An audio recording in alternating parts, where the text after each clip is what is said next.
तो देखिए बेटा, आप लोगों का टेस्ट हुआ था और टेस्ट में ये आपका टेस्ट पेपर था। मैं आपके जो है टेस्ट के क्वेश्चंस को एक बार आपको सॉल्व करके दिखा रहा हूँ। देखिएगा आप लोगों ने क्या क्या कराया उसमें, ठीक है। एक बार उसको टैली करिएगा सब लोग, ठीक। आई होप क्वेश्चंस आप लोगों के पास होंगे क्वेश्चन पेपर, और अगर नहीं भी है किसी के पास तो ये आपके सामने हैं और आप जो है इन्हें आराम से देख लीजिए, ठीक है। चलिए तो फर्स्ट क्वेश्चन से स्टार्ट करते हैं। ये रहा आपका फर्स्ट क्वेश्चन और इसी से स्टार्ट करते हैं। जैसा कि मैंने आपको बोला था कि बेटे सबसे पहले क्वेश्चन की फ्रेमिंग बनाना, क्वेश्चन की फ्रेमिंग तैयार करेंगे हम सबसे पहले। तो जरा देखिएगा आपका क्वेश्चन नंबर 1, एक्स लिमिटेड ने 50,000 शेयर्स इशू करें तो शेयर्स इशूड 50,000, ठीक। फेस वैल्यू 100, ठीक। 20% प्रीमियम पे, तो इशू प्राइस हो गया 100 वाला शेयर आपने 20% के प्रीमियम पर सेल करा तो 120। Amount application allotment first call second call, ठीक। अमाउंट थी 20 rupees application, 40 rupees allotment, 50 rupees first call. अब जरा एक बात देखिएगा, आप 120 में सेल आउट कर सकते हैं।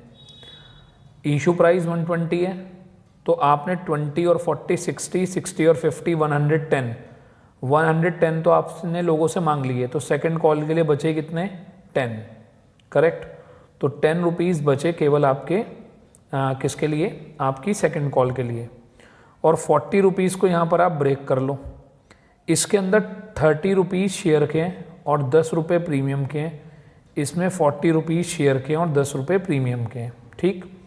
ये इसका बाइफ्रिकेशन था, ये शेयर कैपिटल, ये एसपीआर, ये शेयर कैपिटल, ये एसपीआर, ये पूरे शेयर कैपिटल, ये पूरे share capital. All the shares were applied and allotted, आप देख सकते हैं duly allotted, pass journal entry in the books of company, company की बुक्स में आपको जर्नल एंट्री पास ऑन करनी है, ठीक है। तो बिल्कुल सिंपल सा क्वेश्चन था, मैंने इसीलिए इसमें ज़्यादा कोई ट्विस्ट नहीं डाला कि पहले आप एक बार अपनी वर्किंग नॉलेज चेक कर लें कि भई आप वर्किंग नॉलेज भी आपको आई क्वेश्चन की या नहीं आई। अब कायदे में तो हमारे लिए क्वेश्चन का यूज़ तो अब ख़त्म हो गया, ये क्वेश्चन तो हमने यहाँ पर हटा दिया, अब क्वेश्चन का कोई यूज़ नहीं है। अब हम आते हैं सीधा इसकी जर्नल एंट्रीज़ पे। अगर हम जर्नल एंट्रीज़ की बात करें, इसमें डेट्स थी तो आप डेट लिख सकते हैं साथ में कि अप्रैल 1 को हमारे पास एप्लीकेशन आई होगी, तो bank account debit to share application, ठीक। और 50,000 इंटू 20 तो 10 लाख हो गए, ठीक। फिर उसके बाद अप्रैल 1 को ही share application debit to share capital, ठीक है जी, 10 लाख रुपीज़।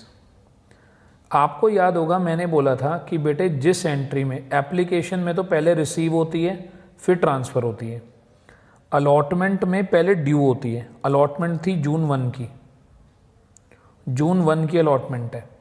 तो अलॉटमेंट में देखिए मैंने आपको बोला था ये डेबिट, ये क्रेडिट, ये क्रेडिट, तो ड्यू करने की एंट्री होगी share allotment debit to share capital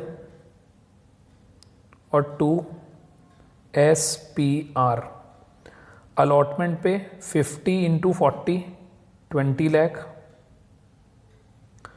और 50,000 इंटू 30 15 लाख हो गए शेयर कैपिटल के, और 10 लाख रुपीज़ हो गए, नहीं 5 लाख रुपीज़ हो गए, 5 लाख रुपीज़ हो गए आपके प्रीमियम के, ठीक है। बाकी एंट्रीज में इधर वाली साइड कर देता हूँ, आई होप आपको ठीक लगेगा इधर भी। तो उसके बाद हमारे पास कोई एरियर नहीं हुआ, कुछ नहीं हुआ।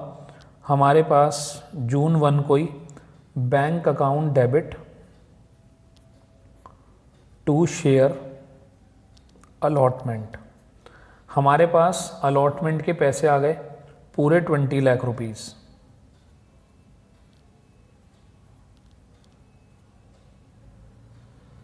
ठीक, फिर हमने सितंबर 1 को फर्स्ट कॉल ड्यू किया, share first call debit to share capital, इसमें भी प्रीमियम था तो टू SPR। ठीक, तो 25 लाख हमने टोटल मांगे, जिसमें से 50,000 इंटू 40 कितने हो गए, 20 लाख रुपीस हो गए शेयर कैपिटल के, और 5 लाख रुपीस हो गए SPR के। फिर हमने सितंबर 1 को ही बना दी उसके मिलने की एंट्री, एरियर तो कुछ है नहीं, bank account debit to share first call पूरे 25 लाख। ठीक, फिर उसके बाद अक्टूबर 30 को आपने सेकंड कॉल ड्यू करी, share second call debit to share capital, कितनी, 50,000 इंटू 10, 5 लाख। ठीक से लिखेगा बेटे, जब बड़े क्वेश्चन होते हैं ना ज़ीरो की बहुत गलती होती है, तो ज़ीरोज़ लगाने की भी गलती मत करना, पेपर में नंबर कट जाएंगे पूरे। फिर bank account debit to share second call, arrears तो कुछ है ही नहीं बेटे, अगर कोई भी कभी कोई पैसे अगर आपको नहीं मिल रहे, एरियर है, तो उसको आप डेबिट कर देंगे। ठीक है, तो ये आपके सामने आपको पूरा आपका फर्स्ट क्वेश्चन दिखाई दे गया होगा। मेरे हिसाब से तो इसमें कोई दिक्कत होनी नहीं चाहिए किसी बच्चे को भी। अगर अब भी कोई दिक्कत हो तो आप मुझसे पूछ सकते हैं जब भी आपको ठीक लगे। ठीक, चलिए आइए अब सेकंड क्वेश्चन कराता हूँ।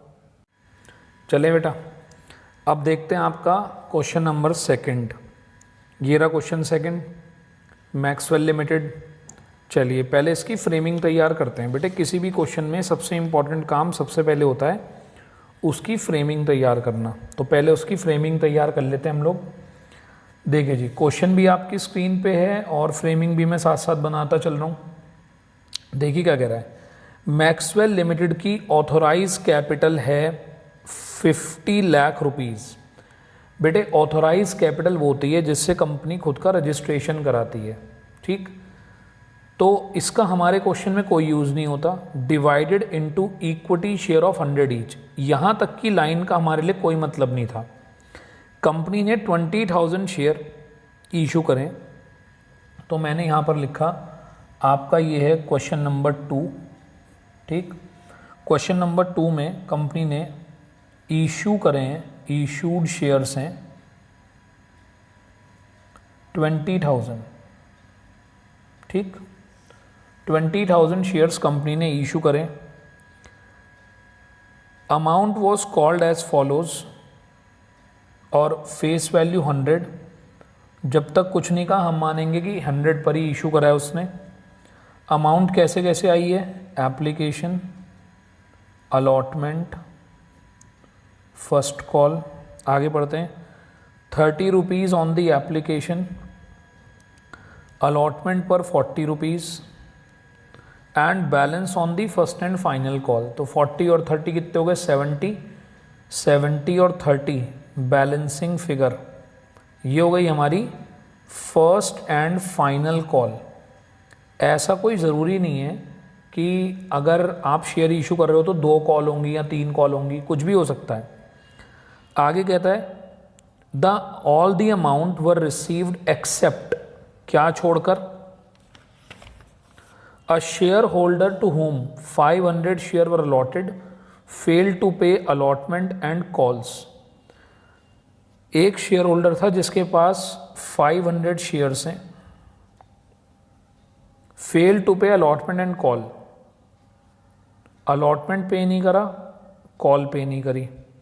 हमने उसके शेयर फॉरफीट कर लिए, यहाँ पर हमने उसके शेयर फॉरफिटेड कर लिए। बेटे फॉरफिटेड का प्लेस बड़ा इंपॉर्टेंट है कि हमने फॉरफिट कब करे, फर्स्ट एंड फाइनल कॉल के बाद करे, कब हमने उसके शेयर फॉरफिट करे, तो वो बड़ा इंपॉर्टेंट है। चलिए अब इसकी एंट्री बनाते हैं। मेरे ख्याल से तो बड़ा इजी हो गया अब ये क्वेश्चन, मेरे हिसाब से कोई दिक्कत नहीं आनी चाहिए थी आपको। अब जो फर्स्ट एंट्री है, पहले एप्लीकेशन आएगी, तो बैंक अकाउंट डेबिट टू, अच्छा जैसा भी इक्विटी शेयर था इसमें, तो आप साथ में लिख देंगे इक्विटी शेयर एप्लीकेशन। 20,000 शेयर्स हैं, 30 रुपीज़ एक पे एप्लीकेशन है, तो 6 लाख रुपीज़ हो गए, 6 लाख। आपने नरेशन भी बना दी होगी, बीइंग एप्लीकेशन रिसीव्ड। ठीक, उसके बाद आते हैं सेकंड जर्नल एंट्री पे, equity share application debit to equity share capital.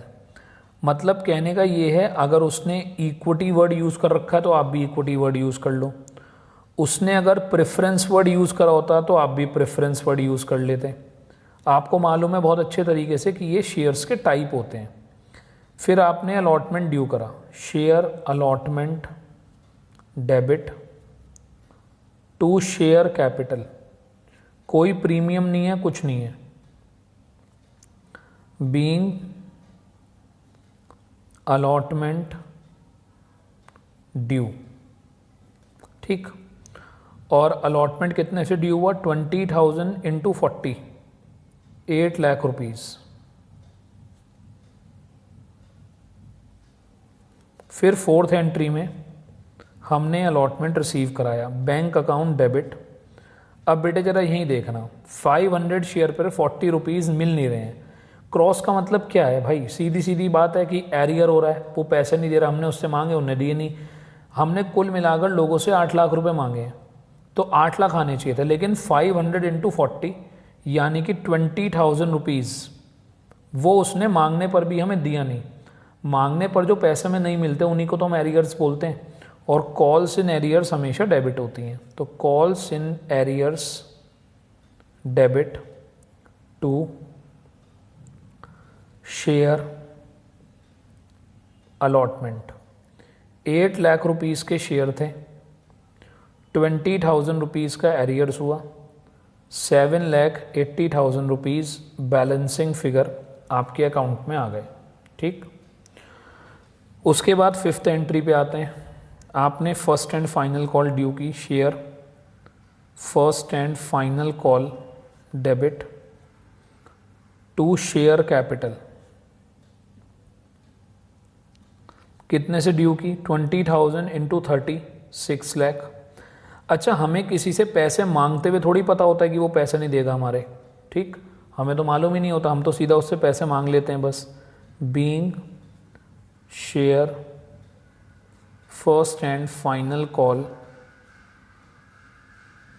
Due, मांगे ना भी हमने पैसे। अब सिक्स्थ एंट्री में bank account debit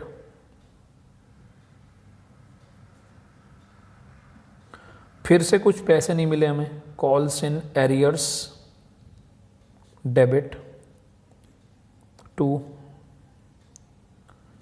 share first and final call.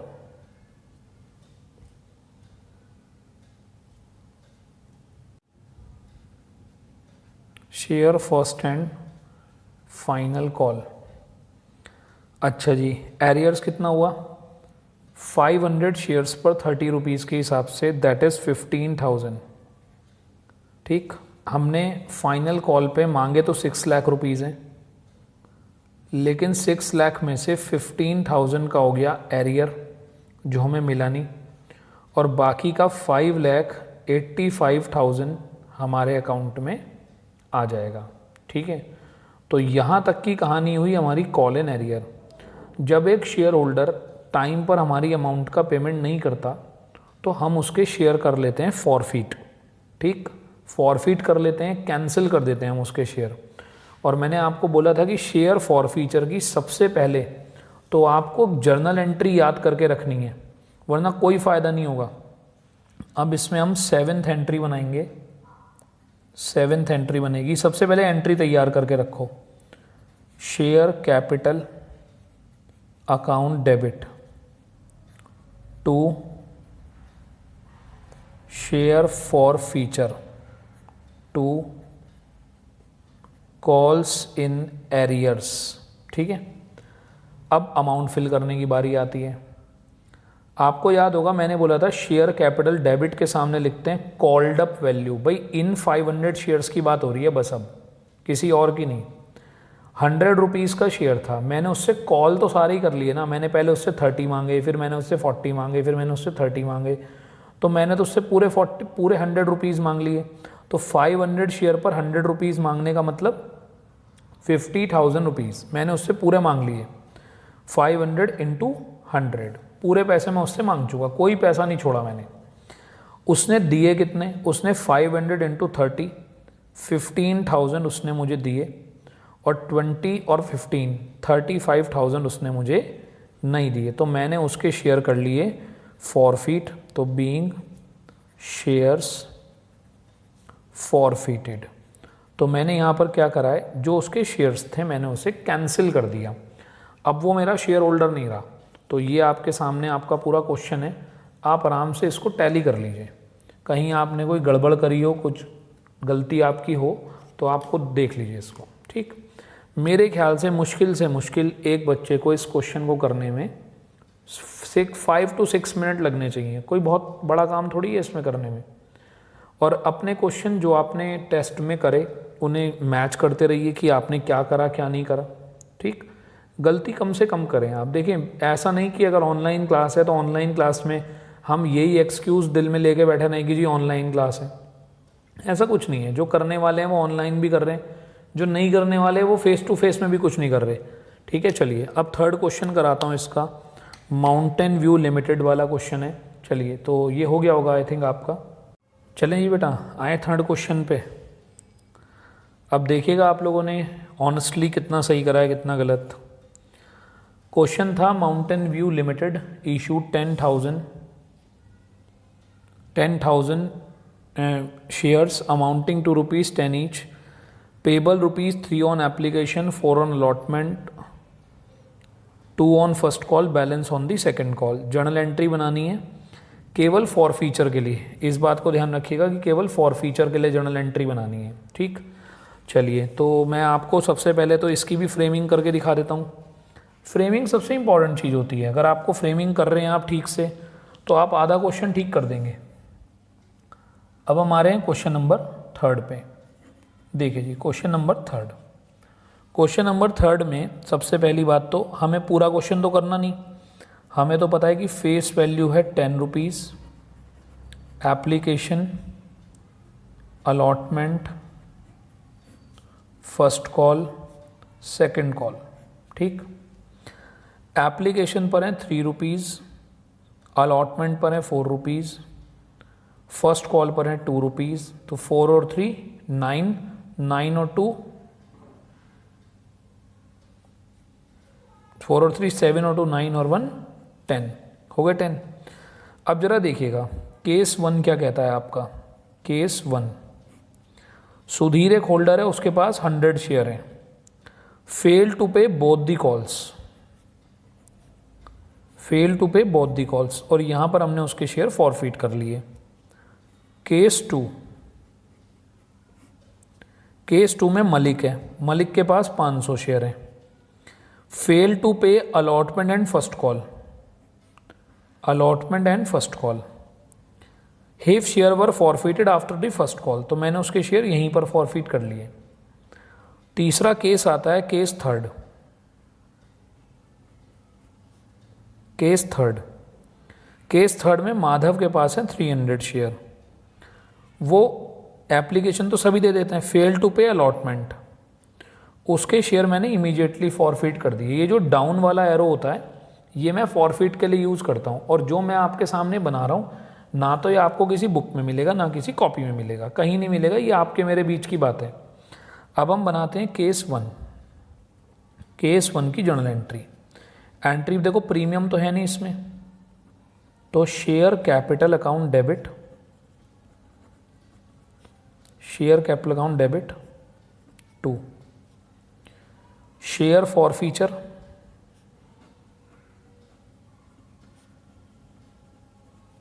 2,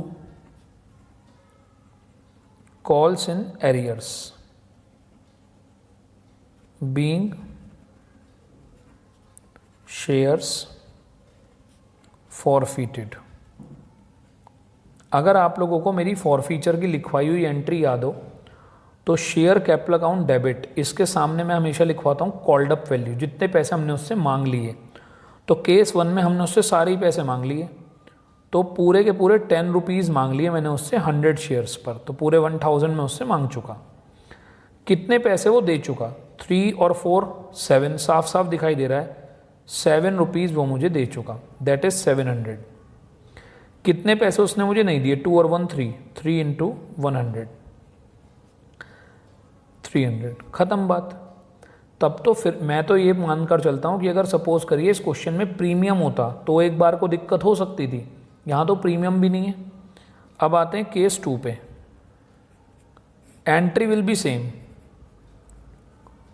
share capital account debit 2, share forfeiture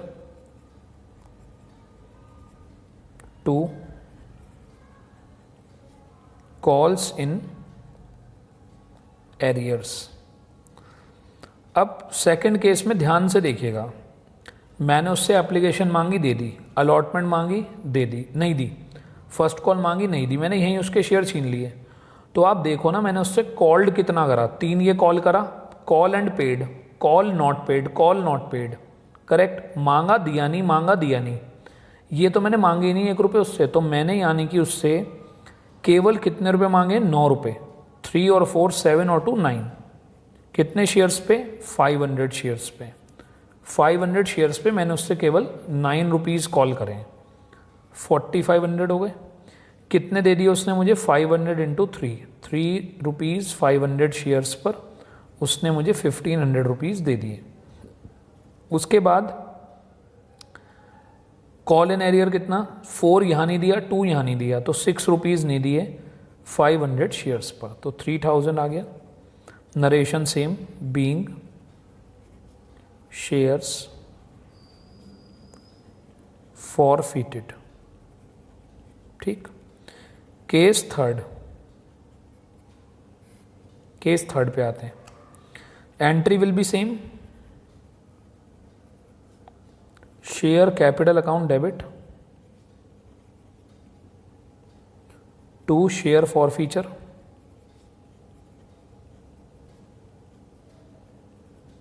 2, calls in arrears.